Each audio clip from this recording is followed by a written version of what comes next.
Welcome to the Weird Girls Club with Neve and Amy. Now grab a cuppa Or something stronger and let's get into it.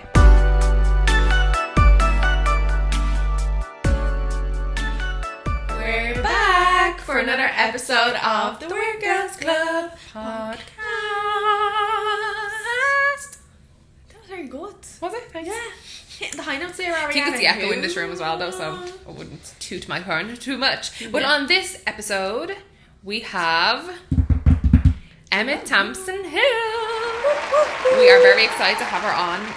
She basically, if anyone was gonna be someone who resembles what we think and kind of believe on the same wavelength, Emma Tamsin Hill is the woman.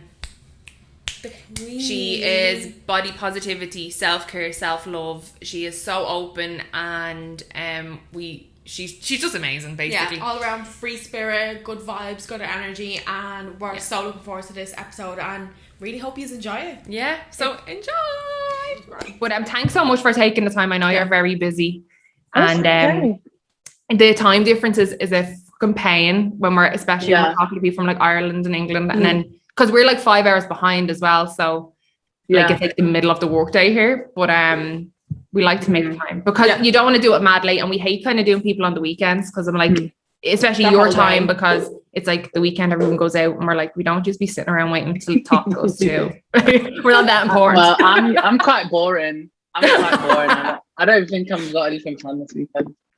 Well, thanks for taking the time. We appreciate it. We were so excited to talk to you as well because I've followed you for a good while. I think one of the first videos I actually seen of you was, I think you were talking about sex toys. You were talking about like dildos and vibrators. And I was like, oh my God, I love this bitch. She's just so fucking open. She doesn't give a shit. I love it. Because it's not so common. Like, it's very like, oh, hush, hush. Like, our generation, like, oh no, don't talk about that. So it was so refreshing when I like found it. I was like, oh, this girl is having dildos. Oh, that's so cute. Yeah, just whacking it about. Love it. Like, I love how you just didn't give a shit. Love it. But Amy's gonna start off with some hypothetical questions. They're just fun. They don't have to be serious. Just whatever comes to mind. So the first one is, if you could spend a week with any celebrity or public figure, who would it be? Oh, that's a really good question. I feel like I'm always so rubbish at these things, so I start racking my brain like, who would it be? There's so many options.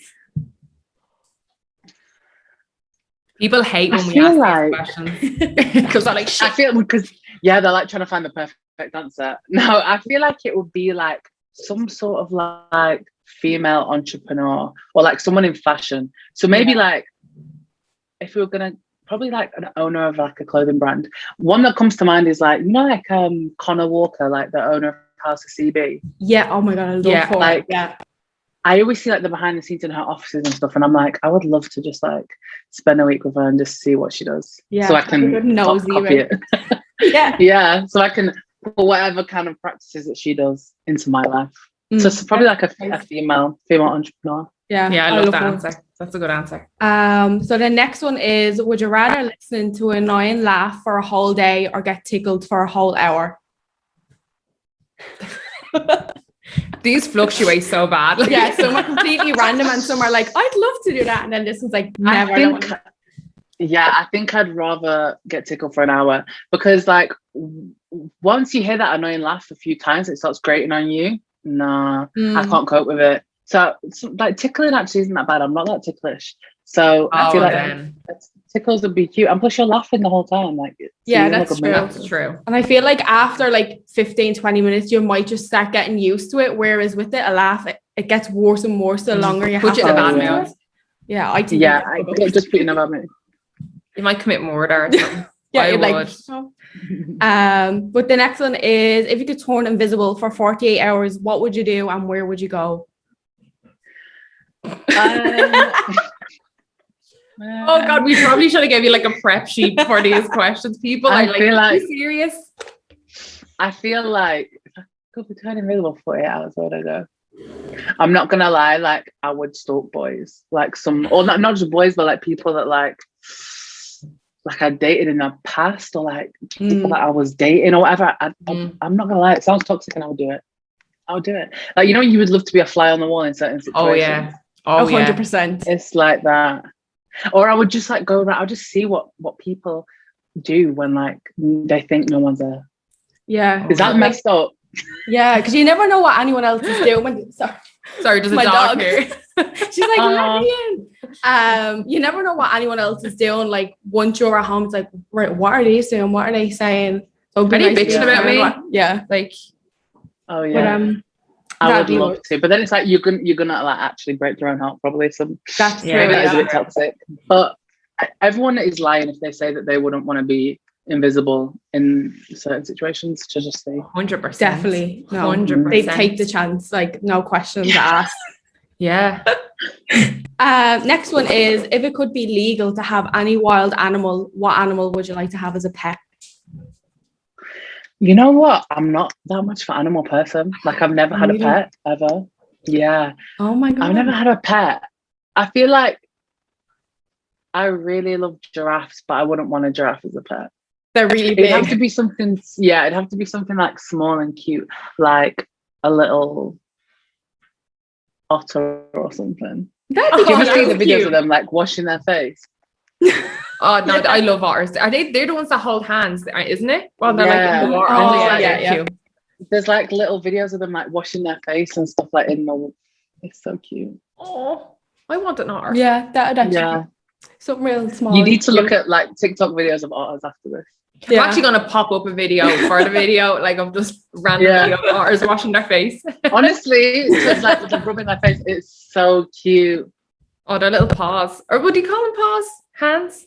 They're like, I think they'd be paws. They're like little teddy bear hands. They're so cute.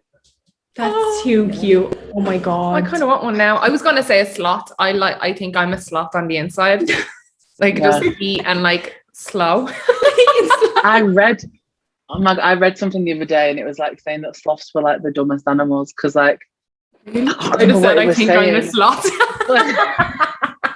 Me like no, but honestly, because apparently they can only eat like I'm not even gonna say it because I can't remember what it was, but just Google like why I think it was a TikTok. Every reference I have is TikTok. Yeah. TikTok is the Bible now. You go to TikTok for information now. Literally. Yeah, it's like the new Google. It really is, at least because it's visual. You want to learn how to do a triple knot in your shoelace, you go to TikTok. Yeah. Right. The next one, would you rather have to wear heavy boots always or never wear shoes again? Depends on if they're cute, I suppose.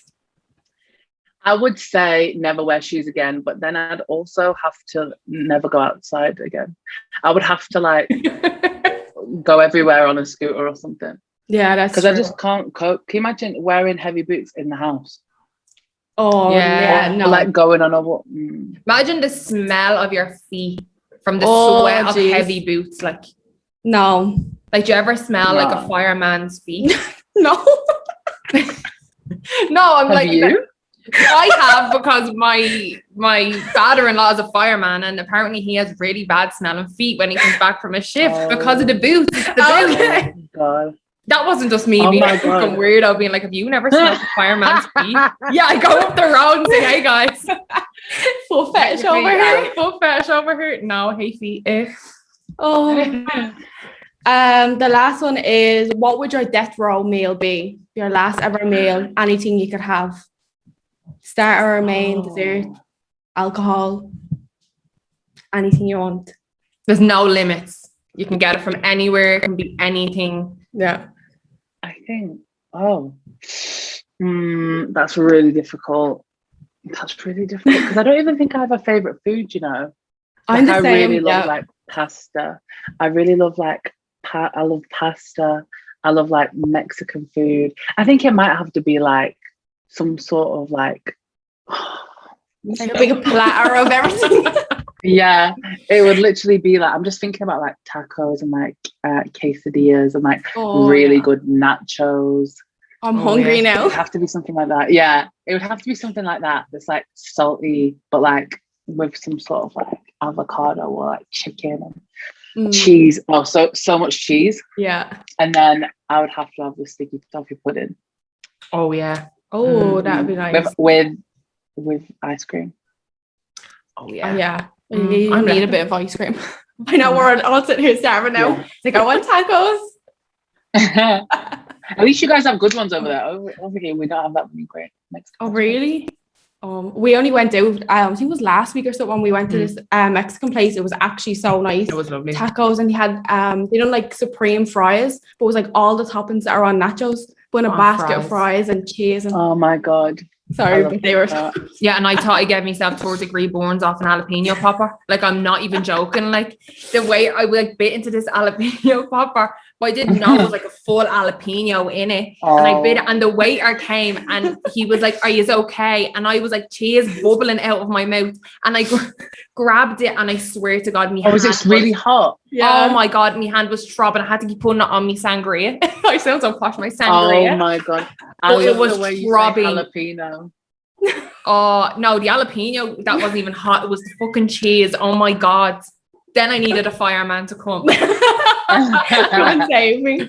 Oh my God, no. They were deadly. Yeah, they were very hot. Like, they didn't even warn us, being like, "Oh, be careful, the cheese is like always so hot though." And then you put it in your mouth and you're like, "Oh my God." Yeah. Not even like spicy hot, like just warm hot. Yeah, it's like fresh out of the oven, fresh out of the fryer, and it's like, okay, but please give it a minute. But isn't it such a waiter thing when the minute your mouth is full, they're like, "Are you okay for everything?" And you're like, and all I could do was this to him, like, while holding fucking cheese. I even said to her, like, "Hurry up with this." She was taking a video at the table, and I'm like, "Hurry up, I need to put my hands on me drink again."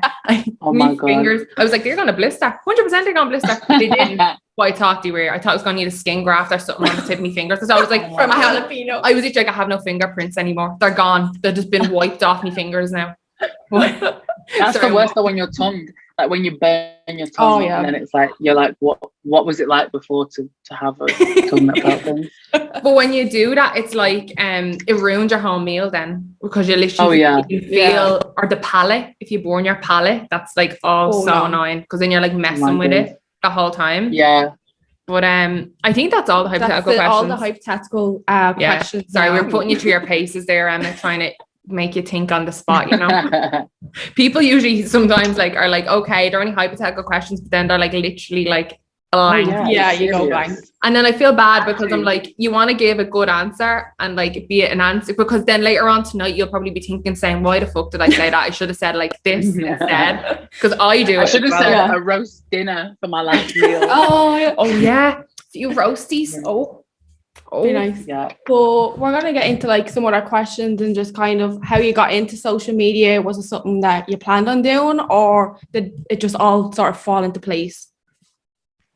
Yeah, so it wasn't anything I really planned on doing. So basically I went to university and I graduated in 2017. I did fashion promotion with styling. So when I graduated, I was like looking for a job, and I'd always watched YouTube ever since I was like young, like obsessed with YouTube. I didn't watch TV, like just YouTube all the time. And so I think as a hobby, I just thought, you know what, why don't I just start like a YouTube channel? Because I was really into fashion and everything like that. And I was on like this like journey of self-love. So I was like, you know what, let me just start my own YouTube channel.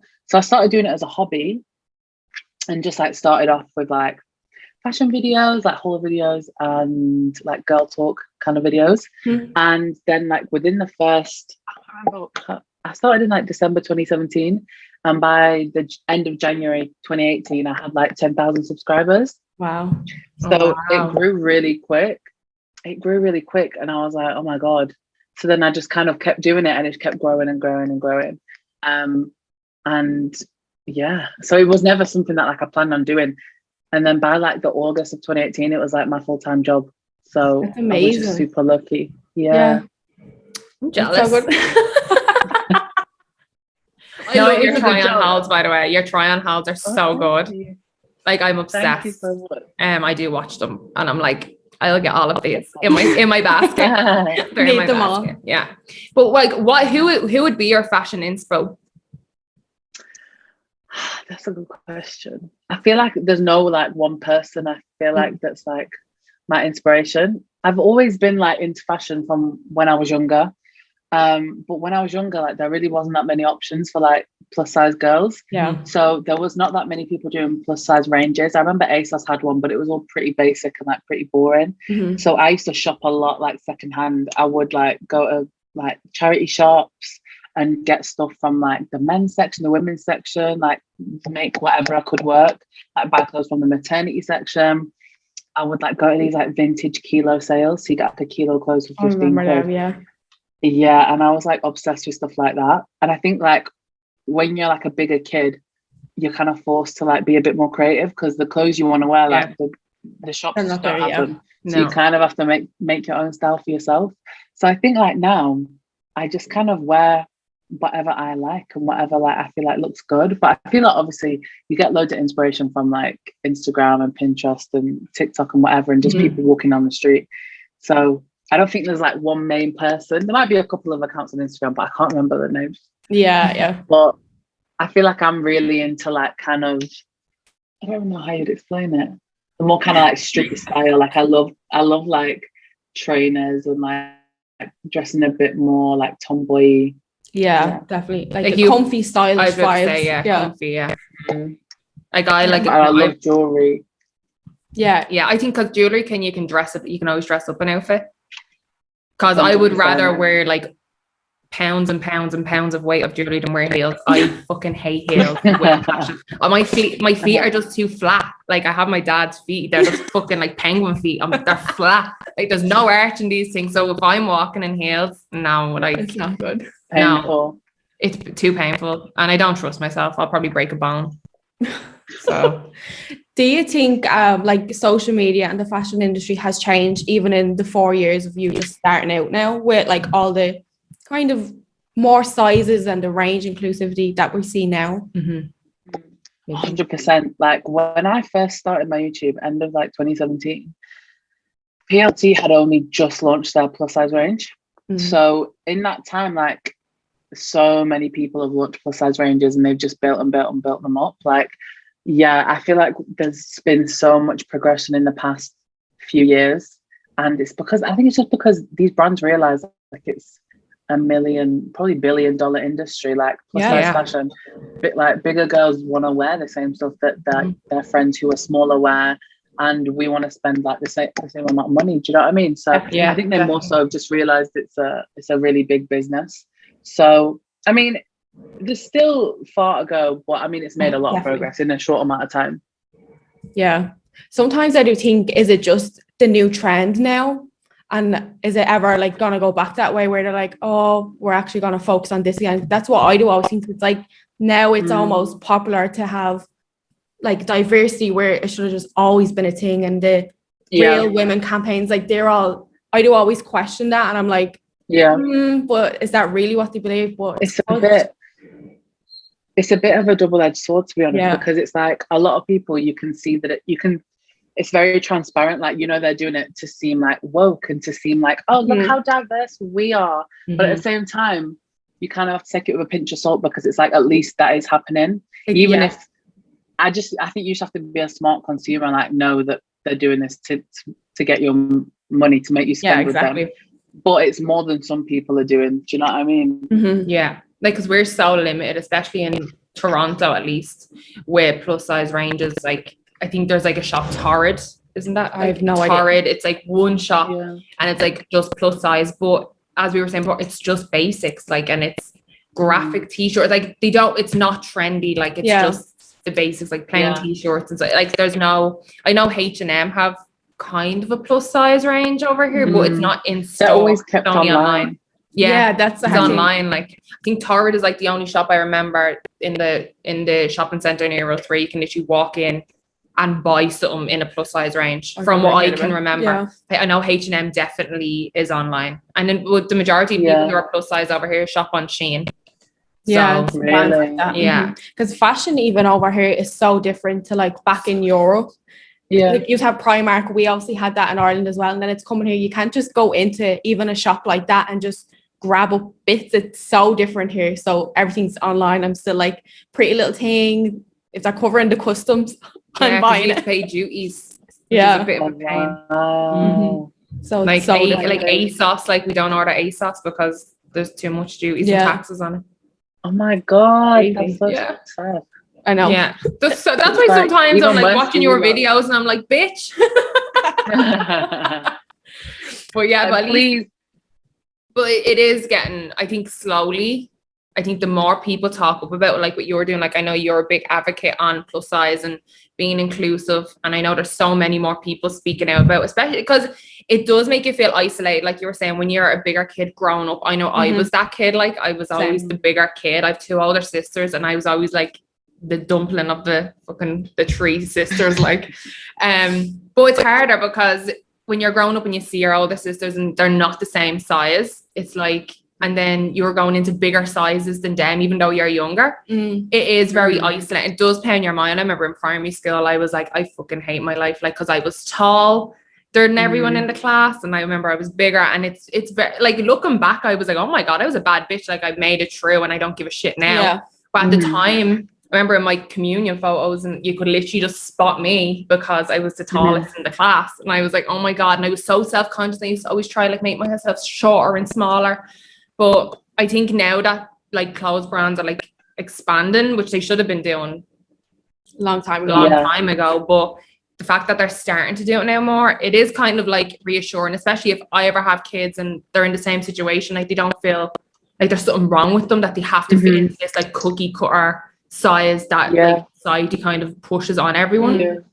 Well, that's the thing though, and I think like people will be like, oh, it's just clothes, it's just fashion, but it's not just that. It's like a sense of belonging, and like especially when you're younger, if you can't wear the same clothes that your friends wear. Like I remember my friends used to go in Topshop all the time, and I could never wear them clothes. And like I used to try and squeeze into like the size 16, and like that feeling of not being included in what all your other friends are and what they do as a kid, like it's really damaging, because you start thinking, what's wrong with me? Like, why am I so different? Why do I look different?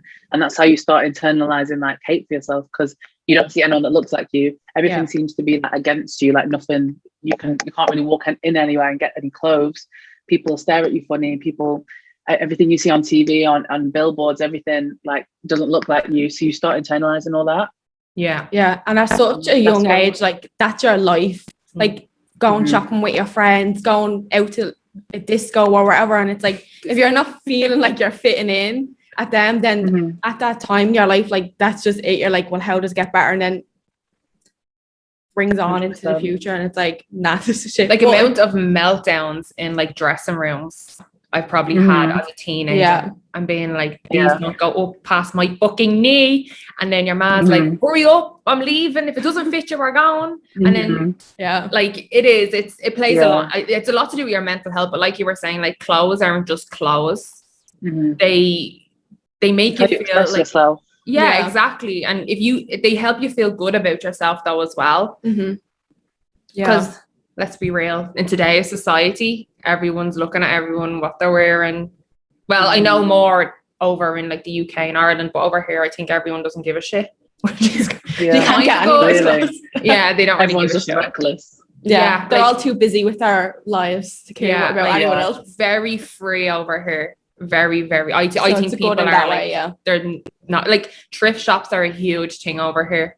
Like flea markets and stuff, and that, like, we actually went to like, it was like a hippie market last week, but it was all these like small businesses that like find vintage clothes and then upsell them or updo them and sell them.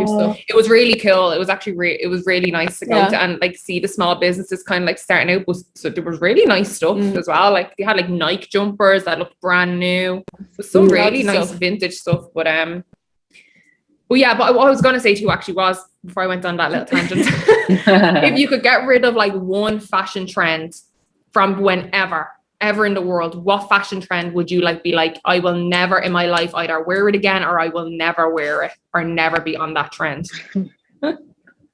She's going to kill us. She's going to hang up. She's going to be like, see, these like questions are too fucking hard.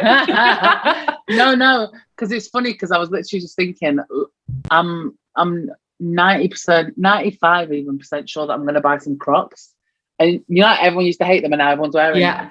I'm going to buy some. But you know what? You know, the first thing that came to my mind, do you remember them tights that like had like stockings on them, but it was like the tight, so it was like darker in one place and it had like lines. It was like suspenders. They looked like my God.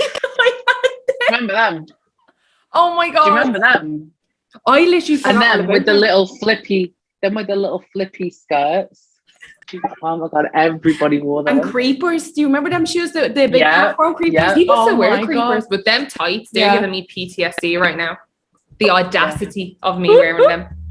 Oh my God. I don't know why that's the first thing that came to my head, but I would rather die than wear those tights. Yeah. But do Crocs are a thing now? There's so many people buying Crocs now. They're yeah. I'm fully gonna get them. I was like, why? I was like, oh, why is everyone wearing them? I'm just a slave to consumerism. Like, I see everyone wearing them, and I'm like, wow, maybe they are kind of cute. Yeah. So I'm gonna get lilac ones. Oh, they'd be cute. I always said the same. Like, I'll never wear Crocs. Like, oh my God, say them. And lately, I'm like, they actually like. Why are they nice now? Why are they grown on me? More people that wear them, they start looking better. Yeah. Have you been watching Love Island? They're wearing Crocs on Love Island, the girls. And I'm like, this is going to be a thing. Everyone's going to be in Crocs. Well, I need to get Crocs. Well, my dad's been wearing Crocs for about 10 years. So he was probably everyone's style inspo on Love Island. And I used to give him death. Like, oh my God. I'm not going out with you. You've Crocs on. Like, what the fuck? Like, but yeah, style inspo. We'll all be having Crocs now this time next month to be the new trend. Sorry, my friend started calling me then. Sorry. No, you're fine. Do you want to join the podcast? Put it on. Yeah, come on, gal. Get in. Come on, hop on. Why not? Sorry, I'm just going to text her saying, go away. You're fine. You're fine. Well, I'm back. Still on the topic of like social media, do you ever fully take a break, and how often do you give yourself time off? Because I feel like with that type of job, you're never off the clock. Like, it's not a 9 to 5. You're 24/7 going, thinking of things. I'm not gonna lie, like probably like recently I had a few days off where I actually like I did try, but it's hard because even when you're like off, it's like everyone uses social media, so it's like it's hard to completely not go on the apps, because it's like, oh, but like if I've got free time, like it's also like a hobby as well. But I think for a long time, from when I started, probably for like a few years, like I didn't have like any time off, like because it's like your life becomes so like intrinsically linked to your job, and then if you're not careful, they can just fuse together. And then like I had quite a problem like last year, but yeah, like beginning of last year, and then especially like through the pandemic, because we had so much time to just think about crap, where it was like my worth was being like so intrinsically linked to like my presence online, because like it was like it wasn't this is my job and this is my life. It was like they're the same thing. So it was like I didn't know how to like go anywhere without like putting a picture online. Like if I went to a restaurant to eat, like I would have to take a picture and post it online. Whereas now I feel like I've got a much better work-life balance. Like I can do things now and not have to post it online, and I actually feel like I have things that are like private and just for me, which feels really good. But I think a lot of people, like when you go into this job, you just share everything at first, because that's just what you do. You don't know that it can be kind of cruel sometimes, and like, you know, people can look at what you do and like pick it apart and whatever, and I think the more that happens to you, the more you do want to keep certain things to yourself. But if you're not careful, you can let it turn you kind of bitter, and that's just what I think. I was a bit bitter for a long time, because I felt like I just got in this headspace where I was like, oh my God, people are just like out to get me, like they don't like me. I just got in a really like bad headspace with it. And then I think when you like kind of let go of that, it's like, no, like everyone's just bothered about themselves. No one's actually bothered. Yeah, no one's actually like bothered about you. And I think like just creating that like work-life balance was like really important for me. But I've just completely not even answered your question as well. No, you're fine. I was so engrossed in what you were saying. I can't even remember what the question was either. No, because but like I try to take like time off, but I'm not that great at it. Like I need to do more. But social media is such a part of everyone's life as well. So how do you, like, in your downtime, you're scrolling through TikTok, Instagram. So when you do it like as your job, it's very hard to just be like switch it off, because everyone has their phone. Like that's the one thing everyone does on their phone as well. So it's there's no. Yeah, you literally want to like get like one of those timer boxes. Do you ever see them when you can put your phones in them and like lock them and it won't let it out? Yeah, you need one of them. I've never seen that. Yeah, I do have like locks like on if you spend a certain amount of time on like certain apps, and you can like get locked out of it. But I mean, I just press like 15 minutes. Same. I think when that came out on the iPhone, I set it, however, 2 years ago, a year ago, whenever it came out, and every single day when I go up to them, I press ignore for today. I don't think I've once ever actually. It's always so bad. Tomorrow. I'll take a break tomorrow. Or I'll go off social media tomorrow. Do you know what your average hours is on your phone? Do you ever check that, or are you like, I'm not? Yeah, I do. I check it a lot. Mine's really bad. I was like, I'm gonna check it now for you. When I was like in the pandemic and stuff, it was like bad because I was living alone, so I was just alone all day, and I was just on my phone so much, and it was just like I got in a bit of a hole with it. And I kind of, like I said, like I just kind of formed this like hatred for social media. And I feel like I'm actually like out of that place now, which is really good. But at that time, I was spending like, I'm not even kidding, like 4.5, 5 hours a day on Instagram. And that's just so toxic, like for me personally. Because it's like you're ingesting all this information all the time and you're not even processing it. Like you're seeing so much, it's just not, our brains can't comprehend that. And like seeing... like, and I think as well, like I was getting this like constant validation from like people online, like, you're amazing, I love you so much, blah, blah, blah. And to the point where it's like, when someone says something like so kind and so nice to you like that, it doesn't even, it doesn't kind of register with you, Yeah. But then if someone on the other hand was like, I hate you, but you're this, you're that, that would hurt so much. Because it was like all that validation, like I hadn't put, it didn't mean anything anymore, which is really sad because it's like, someone taking time out of their day to like send you a nice message is like, that's actually like amazing. Because if someone was stood in front of you in person and said that, you'd be like, oh my God, wow. But when it's like virtual, it doesn't have that same effect. But then like the negative comments would have that effect. And I think that's just like crazy that our brains do that. So I just like, I just started spending like less time on it and just sort of wean myself off it. But my screen time today so far is 5 hours and 53 minutes. But that's your job. Under my defense, so it's 2 hours of that for Instagram, and the rest is like an hour on Max. Oh, okay, that's on Spotify. Yeah, that's like, Spotify doesn't count. Minutes on TikTok. No, I always say like yesterday. Yesterday was like 3 hours on Instagram. Yeah, the day before was like 2.5. But at one point, I got it down quite low, and it was like an hour a day. That's really good because mine was the exact same through COVID, like that. I lived alone as well, and like mine was like up to 5 hours on Instagram and then like probably 6 on YouTube. And I was like, YouTube doesn't count, I was watching something, but I'm still just sitting there on my phone like hours and hours. Fanatic. Like, I'm like obsessed, but my excuses be it's a podcast or it's something like that in the background, but still like then for the whole day it'd be like 10 hours on your phone. It's like, that's not good. And I do end up spending a lot of time on my phone, just like replying to like texts. And I feel like people are constantly messaging me, like my manager and then like all my friends, whatever. And I can just get so overwhelmed. So sometimes I'm just like, take it away from me. But I've tried to like wean down my apps, which is really good because I don't really scroll that much anymore. Like I kind of just go on, post my stuff. Sometimes I'll have a little bit of a scroll, but at one point I was like scrolling so much and like watching so many stories, and like to ingest like that many people's lives all the time can just be a lot. Especially like I feel like it's different if you're just like a consumer of it and you're a watcher, because you know you're interested in people's lives and you're like, oh, what are they doing? What are they doing?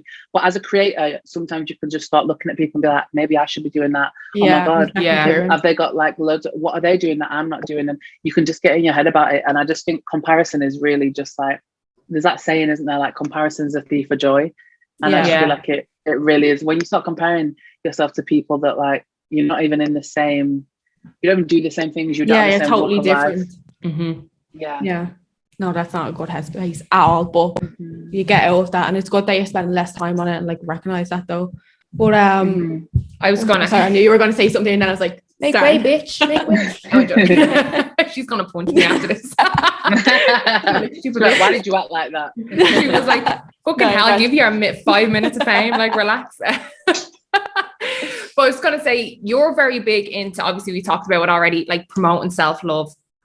When did you just was it one morning you just woke up and be like, fuck this, I'm just going to learn how to love myself? Or was it something that was building and then that kind of helped you like come out and make videos and talk about self-love? Because I know I've watched your videos about self-love and how to practice it and kind of how to change your mindset. Especially, I think you've done a video about self-love and it was like when you're in a relationship, you still have to remember to look after yourself and do things for yourself, because it's so easy to get consumed when you're in a relationship and want to spend all your time with them. And so what kind of made you kind of step out and be like, this is something I want to promote and help people and give advice about?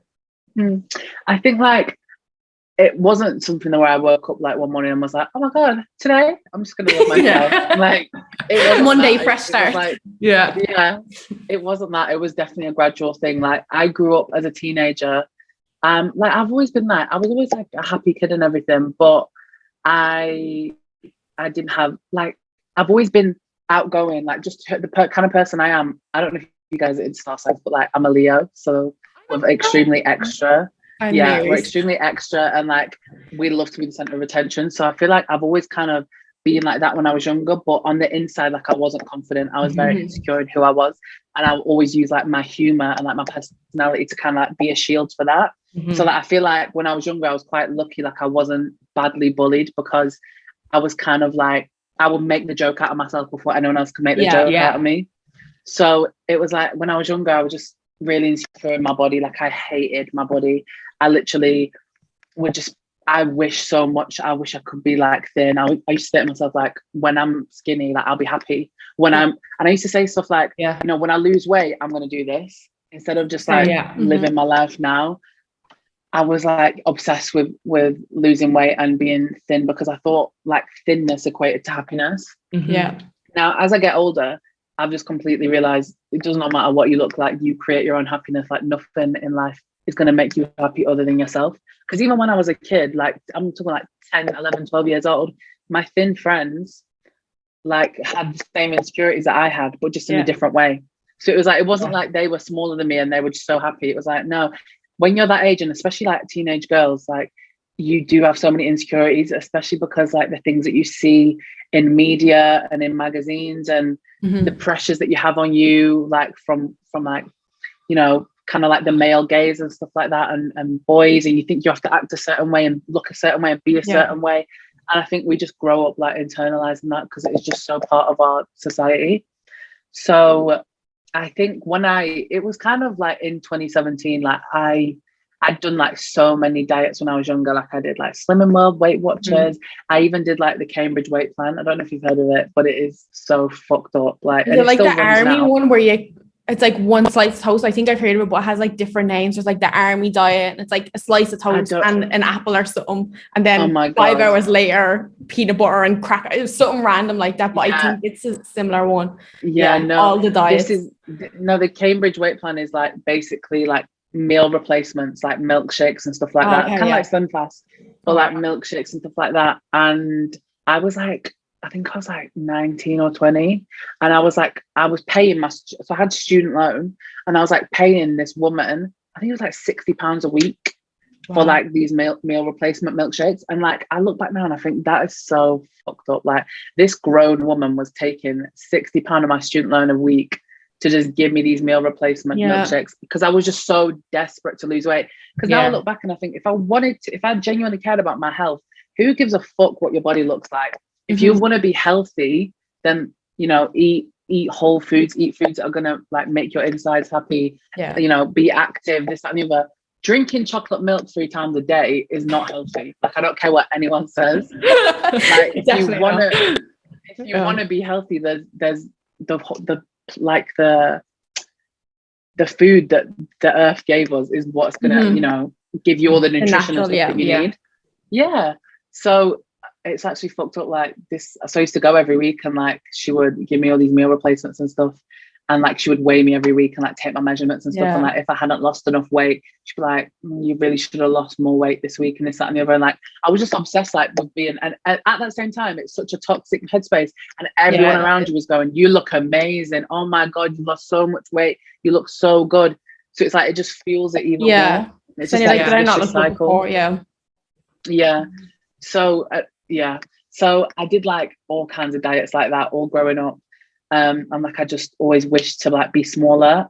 And then it kind of got to like, I think it was like 2017, and Instagram like became a bit more of a thing. Like it always I guess like, I don't know when it all started picking up, maybe like 2015 times, but I guess like more like influencers and stuff started picking up. And I remember seeing I remember seeing Ashley Graham on like Instagram, and that was like the first kind of person. That was like the first person I saw, and I was like, oh my god, this is like a bigger girl who's like actually beautiful, who like is so confident, and she's like showing her tummy, and she's showing her thighs, and she's showing her arms, and that was literally like revolutionary for me, because I've never seen anyone do that. And so I was like, oh my god, like she proper loves herself, and everyone like is cheering her on, and she's so confident. And it's just seeing something like that when you're really insecure, it's affirming. It's like, oh my god, like, so I actually like don't have to hate myself. I can actually like love myself. It's actually like crazy. It's like you need that confirmation of like you can love yourself and be fat and like not look like everyone else. And so that to me was like some kind of like revolutionary thing. I was like, oh my god. So I think I just started following more people like that, and seeing people like just be so authentic and like not be scared to show who they are and show their bodies, and like positions that aren't flattering, and wear whatever they want no matter what other people say. Like that was just like crazy to me, and it was like super inspiring. So I think just that over time helped me push myself out of my own comfort zone. And I was still super insecure, but I was just pushing myself all the time to do things that scared me and just do more things. And that is honestly what accelerated my journey, because I feel like it took like it was like a solid year of like pushing myself out of my comfort zone all the time to like be more confident and be more vulnerable with myself and vulnerable with other people. And I feel like I was doing that like online on my Instagram. Like I remember posting a picture, it was like June of like 2017. And I posted a picture, and I was in like booty shorts, like pajama shorts. And I was like sat on the floor, like with my thigh out. And I posted that, and I was terrified of posting this picture of and I had like a normal t-shirt on, but I was absolutely terrified to post a picture where my thigh was out, because I was like, this is crazy. Like, what the hell are people going to think? It feels so vulnerable. And it was, and I remember, I'm literally now, I would literally like, I'll wear a bikini. I don't give a shit anymore. But like back then, it was something that was so scary to me, because you just, when you grow up thinking that you're not attractive and you're not beautiful, like, it takes time and to everyone, like, you feel like everything in the world is telling you that, like nothing is affirming that you're beautiful, because you don't see anyone that looks like you. Exactly. And everything that you see of someone that looks like you, it's always in a role of like the fat friend, or like oh this, that, and the other. It's always like you're never the main character as the fat girl. Like, so I think just seeing all that stuff was super inspiring, and then it just was me pushing myself out of my comfort zone until like I get to like where I am now, where it's like I don't care anymore. Like someone today like messaged me on Instagram, and I've got like a little unitard on with like no bra, and this girl's like, you're spilling out the side of that jumpsuit, wear something that fits you. And I'm just like, but it's like I can't. And then like the message above it was someone who was like, I love the way you live your life, you're so inspiring. And you just think, man, like it's just, I think a lot of people still have internalized like fat phobia and internalized things of like you can't wear that. And it's like I could walk down the street with a thong and a little bikini top on, and and do what I want. I probably wouldn't in the middle of Manchester. But I mean, I can, just because my body looks a certain way doesn't mean that I can't wear certain clothes. You know what I mean? Exactly. And like realizing all these things like helped me so much. Yeah, because I even find myself sometimes, you know, if I look at someone and I'm like, oh my god, fair play to them wearing that, like they have so much confidence, and like, why should they feel unconfident like wearing that? I'm like, someone else can wear that to size 6, size 12, size 26.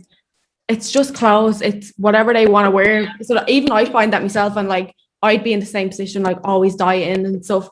So it's like you can wear what you want. Stop thinking that you can't because it's only a certain size or something. It's like other people's, you'll always have in the back of your head thinking of other people's opinions. And I think that's just the way humans are. I think like it's always going to be embedded into our head of what other people think.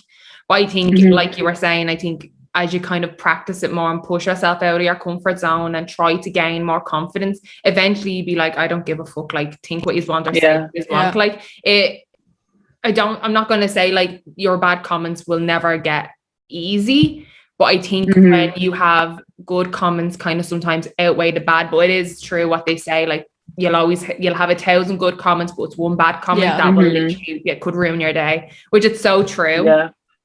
It's like, I you can do 100 good things. Yeah.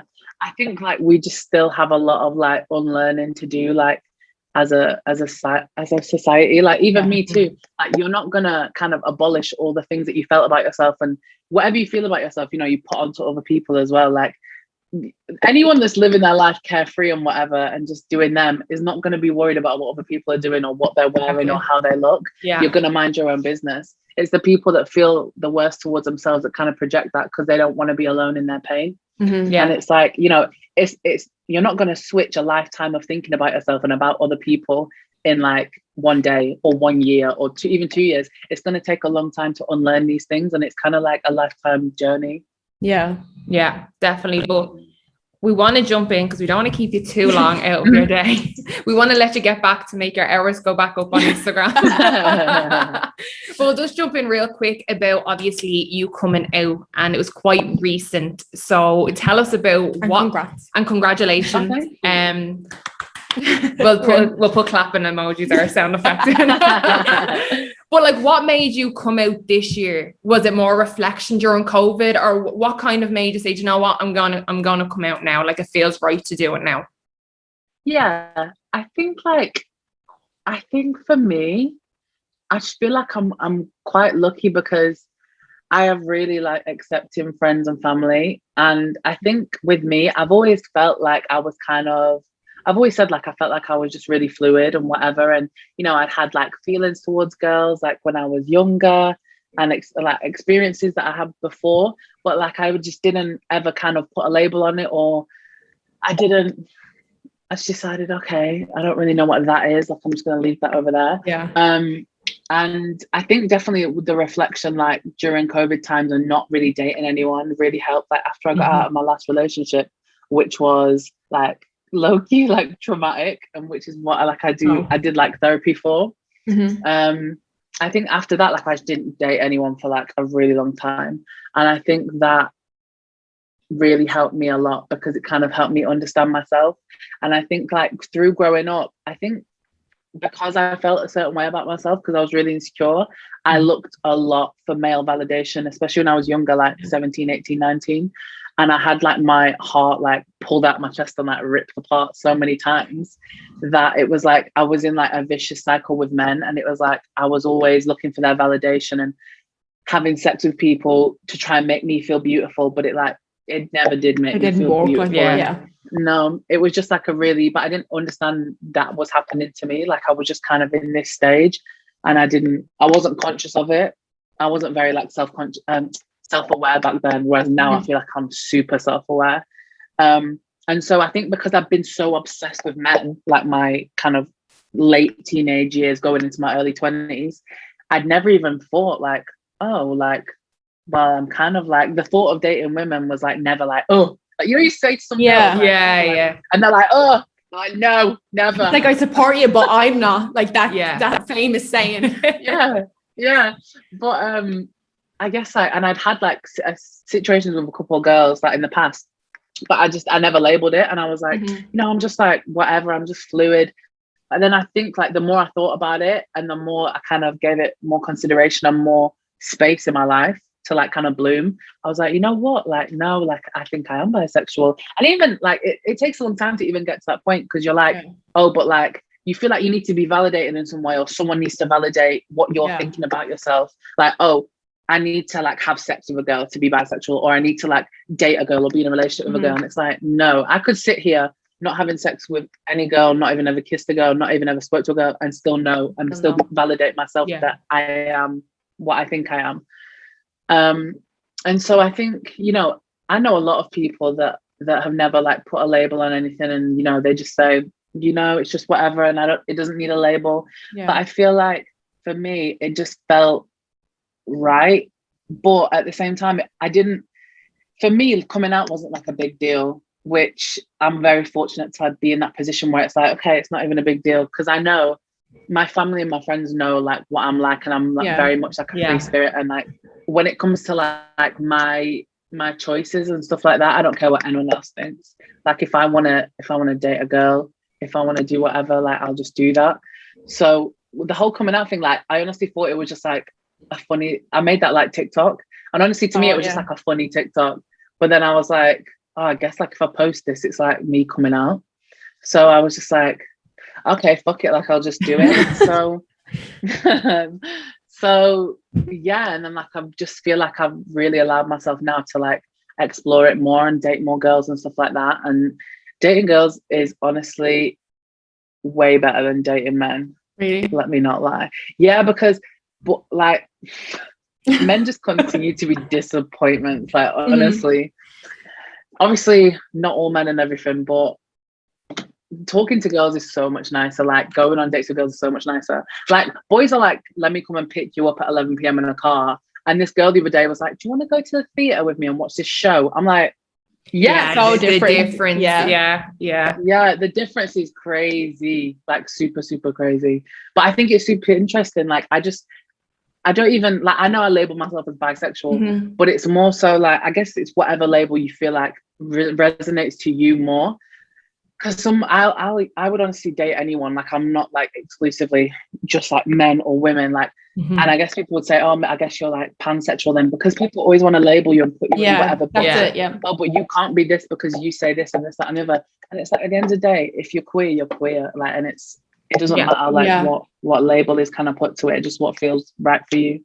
Exactly. If you have a connection with someone, like you don't care about their gender or whatever. Like, 100%. That's good. Were you ever, I know you said like you had a good experience coming out. Was there Anne in the back of your head that was like, will I actually put this on social media? Because like you said, the one bad comment that can get to you, but I know you're pretty open 100% on social media. I think 100%. I'm so sorry, Emma. The dog is so loud snoring. I can't even see. She's oh my god, it's vibrating the floor. She's a bloodhound, so she's huge, and she's like vibrating off the floor. I love so I don't know if you can pick up her snoring. So sorry about that. I can't hear on the mic, but we can hear her, and she's like oh my god, that's sorry, Emma. She's silent now. Answer your good job. No, but I'm trying to remember the question. No, I tell you what, it was like any like slight nervous like in the back of your head about coming like on social media. I know you're fine with your friends, family and stuff. Yeah, and I think there's always that like air of being nervous because no matter what you do or what you say, you're gonna be judged. I think because people don't see you when you're like on social media, you're a creator or whatever it is. People don't see you as a person. They see you as this like thing that they watch, and that you like that they just see you as like this kind of figure, and like you're not a real person. You don't have real feelings because it's like it's not real life. It's all through your phone. It's all virtual. It's not tangible. So when someone is watching my post or seeing my life or whatever, they form whatever opinion they want of me. They don't know the genuine me, the me inside. And it's like, as much as you can try and show that, people will never ever understand that because they're always gonna form their own opinion of you based on their own. Every person is different, so whatever they think, you know, some people might love it that I'm like super out, like confident and out loud and say all these things, and where some people might be like, oh, that's not for me. That like I don't know how she could ever talk about that, and that's like okay because we're all different as humans. But I think our generation has this like thing about we need to be liked, we need to be understood. And I think with social media, what I've learned over time, because I was very much obsessed with when people sent me hate comments or they didn't like me, I was like, why the hell don't you like me? Like, I'm so nice. Like, why don't you like me? Yeah. And it's like, you get to the point where it's like, and I did a lot, I talked a lot about this with my therapist. It was like, not everyone's going to like you. And like, that's okay because I need to be the one that forms my own opinion of me. I need to like me. Yeah. That's the only person that like matters of their opinion. So I mean, it's definitely nerve-wracking because you just don't want to be misunderstood. I feel like with social media, you're constantly misunderstood. Yeah. Which can be difficult at times when you want people to understand you in one certain way. But like I said, we're also different. So you're never going to be understood 100% of the time in the way that you want to be understood. So it's just best to like not take it too seriously. I was definitely like nervous, but more so for people being like, I feel like when you come out, I don't know if any of like you guys are like gay or bisexual or whatever you might be, but it's like you kind of feel like, but am I gay enough? Like, am I this enough? Do I fit like, the category label? Yeah, class, you have to be gay. Feel like, you have to be like this. You feel like get class as gay. Yeah, like you feel like people are going to question you, like, but you're not though, but you're not because you said this, and you're not because you said this. And it's like, at the end of the day, like, you are seeing this much of my life, like the tiniest little snippet, and you don't know all the ins and outs that's going on in my brain. So yeah, it's more so the not wanting to be misunderstood, but at the same time, it's like, you're going to be misunderstood anyway. Yeah. So you might as well just live your life, like, and do whatever. Life's too short. We're all gonna die one day. Exactly. Yeah. I know you're like pretty open with going to therapy and stuff. If there's like one thing you've learned in the last year, if you feel okay talking about it, like what would that have been that's like changed your mental health? Or is there definitely an improvement in the last year? 100%. Like when I went to therapy, I was like probably like rock bottom. Like I was really not in a good place. And I used to, like, every session that I had, like, I would just cry and cry and cry. And it was like that for months. Like every session I'll cry. I just felt like I had so much stuff like pent up that I just needed to let out. And it's like, sometimes you don't even need someone to give you answers. You just need someone to listen to you. Listen to what you're saying and, you know, not even understand either, just someone to listen to you and just be there for you. So therapy has like 100% been like the best thing I've ever done. But it's also like super difficult. What people don't realize is just like, it's so hard, and it takes a lot of like putting a mirror up to your face and, you know, even saying to yourself, you know what, I didn't do that right, and I shouldn't have done this, and I shouldn't have done that. And owning that up to yourself is really difficult. Like saying, you know what, I didn't do that right, and then stuff like that. It is hard, but at the same time, it's really good because it helps you grow so much. But I feel like one like really good lesson. Because you really just need to be like honest with yourself at the same time as well. Like when you're going in and you're saying whatever, you need to take everyone's side, like whether it's something that happened or a story.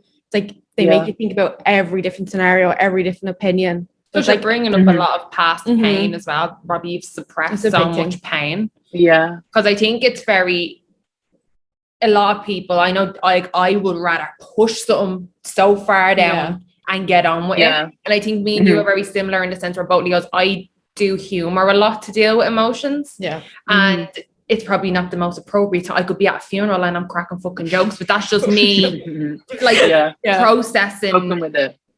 And then I think like in the long term, it's not, obviously that's not healthy because you're suppressing so many feelings and so many emotions. So I think therapy is definitely, when you are going to therapy, you're hashing out all these emotions that have happened so long ago, but it feels like you're going through it kind of all again because you're talking about it and it brings up reliving it kind of 100%. And it's like when I went to therapy, like I basically started therapy because I was in like an emotionally abusive relationship prior to that. I'm sorry. And then when I got out of that, it's okay.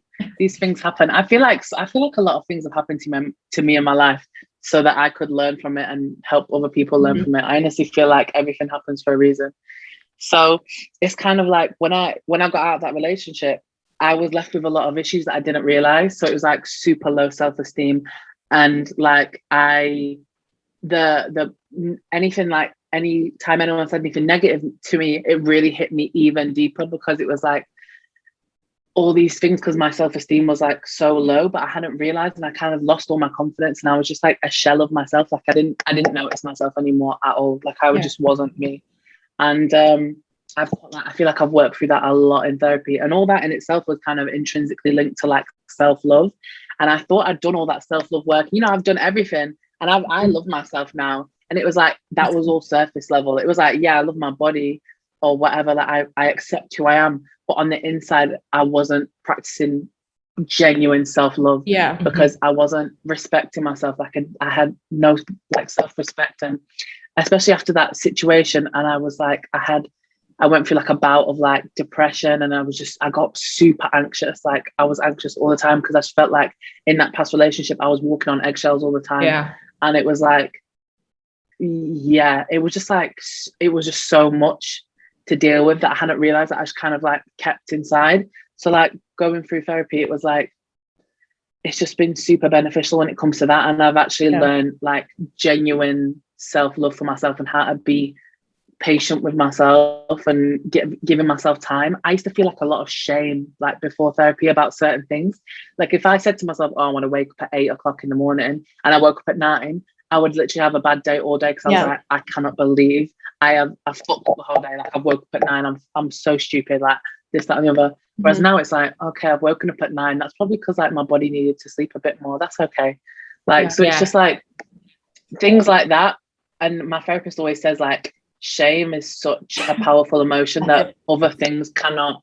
Shame is like so powerful. It's okay. She was saying like shame is such a powerful emotion that like other things can't coexist with it. If you feel shame, it clouds absolutely everything.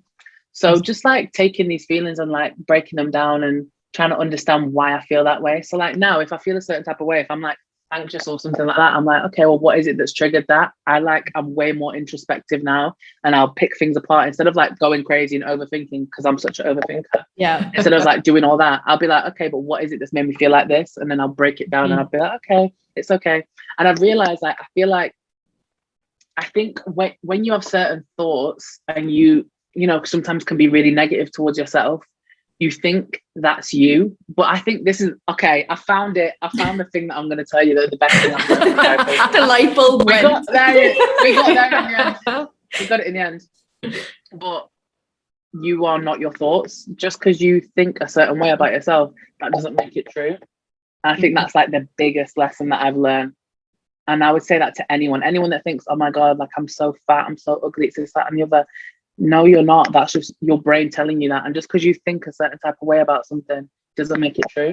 I think like that's 100% like the biggest thing that I've learned, because I can have days where I just feel super low and I don't feel great about myself, but I know that's not me. That's just me for that day. Yeah. You know, it's temporary. Yeah. But before we finish up, because I know you're a busy girl, we just want to I feel like I've chatted your ears off. No, that's been great. We've been interested. We've been so intrigued. We're like, taking it all in. That was great advice. Like all the small things on the surface like that, like deep down, taking them in and pushing them back out. It's like such a big thing that can change your mood. Yeah, definitely. Well, can you tell us more about your brand All Body before you finish up, because we are obsessed. We were literally looking at like your t-shirts and stuff, and we were like, oh my God, which we need to we want them all. But we need to we'll probably ask you more details about them after this call as well, because obviously we're in Canada, so we want to figure out, make sure if they ship here or whatnot. But if you can tell us a bit about All Body and how it started and what kind of pushed you to obviously to begin it.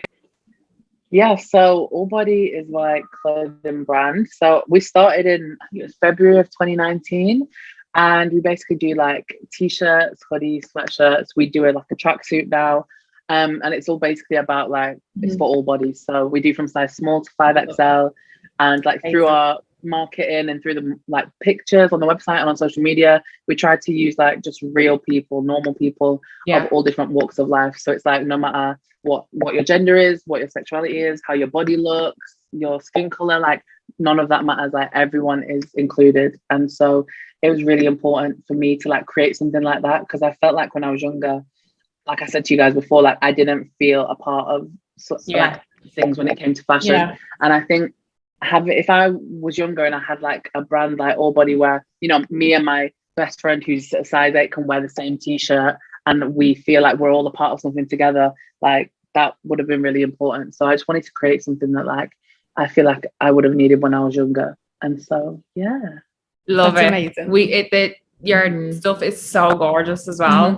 Thank you. Like we're be on the Instagram every day. Like, right.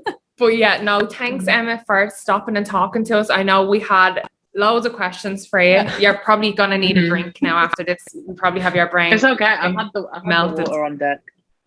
Oh, you need an alcoholic drink. No, you need an alcoholic. Yeah. I've just bought some wine today. Oh, nice. I love a glass of wine. But Emma, thank you so much. But if you want to let us know, or our listeners know, if you have anything coming up, anything exciting they can expect from your YouTube or your Instagram or even your All Body brand, now's the chance. Yeah. To be honest, I'm just like focusing on just keeping creating. So on my Instagram, which is Emma Tamsin Hill, my TikTok as well, YouTube, Emma Tamsin. All Body, we're hoping to like release a lot of different ranges of clothes. So not just t-shirts, hoodies, sweatshirts. just doing a wider variety of clothes. And also, I am working on a podcast, but I don't know when the date is. But it's going to be all about like sex and dating and relationships and that kind of stuff. So yeah, amazing. That's going to be so exciting. I know. I just need to get my ass in gear and sort it out. People keep asking, they're like, when's the podcast coming? I'm like, I don't know. It's like, it's on the list. I'll check it off eventually. It's on the list. It's happening. But Emma, thank you so much. We really appreciate it. We loved having the chats, and hopefully if we make it over to the UK anytime soon, we'll have to go for drinks. Yeah. And 100%. Like English and Irish drinking together, it's bound to be fucking dangerous. Because Canadians don't drink that much, so it's very hard to find Canadians that will like, especially Northern England. Yeah, we know how to drink. Yeah, exactly. That's why we vibe so much, you know. So either you make it over here, we make it over there. Whoever's forced, we have to do a drink. I would love to come to Toronto. Like, don't tempt me with a good time. Just do it. We'll meet you at the airport. Just do it. Yeah. Straight to the bar from the airport. Suitcases and everything. Imagine it'd be bleeding hectic. You'll probably get kicked out of everywhere. I love that. But Emma, thanks again so much. I hope you have a great rest of your day or your evening because of the time difference. But yeah, we'll definitely be in touch, and we'll tag all your socials and your YouTube down below in the video and in the podcast as well. But yeah, thanks for so letting us chat the ears off you. Thank you so much. I've had such a good time. No, we had a fab time. It was great. We really enjoyed it. Good. I'm happy. Thanks, Emma. Have a great day. We'll talk soon. Okay. Bye. So we hope you enjoyed that episode, and if you didn't know who Emma was before, make sure you check her out in the description below, and our Instagram at Emma Tamsin Hill, and our YouTube as well. She does YouTube, vlog, hauls, all that good stuff. But yeah, we had so much fun in that episode. It was so good, and for being so open as well. And she's like it's just so refreshing for someone to be so open about so many personal things as well, and carefree. So yeah, Emma, thanks for taking the time. We really enjoyed it. It was really nice to chat to you, and you taking the time out of your day as well. It's for anyone that we have on, we really appreciate them taking the time and chatting the chats and having a good time. So we hope you all really enjoyed it. We're trying to like mix it up, get a few different guests, and so stay tuned for more, and make sure if you're watching on YouTube, you like, comment, subscribe, hit the belly thing, and if you're listening on audio, follow us on Spotify, Apple, wherever you're listening, and also head over to our Instagram at The Weird Girls Club. So take care and have a good day, and bye.